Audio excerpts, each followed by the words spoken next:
साली परेशान कोइलू गिर गइल भुइया जियान गइलू। अरे रंगवा से काहे अबे बावे लरजी तोहरे बुलावे के रोहे मरजी। हरी रंग डाली लहंगा में पाला को देबा गोरे गोरे मुखड़ा के काला को देबा।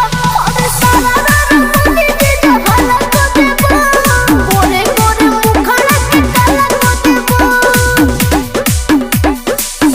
कहो लाया पीर लेके आइबा हल्के हल्के गलिया में लगइबा। होलिया में नियम लगइबा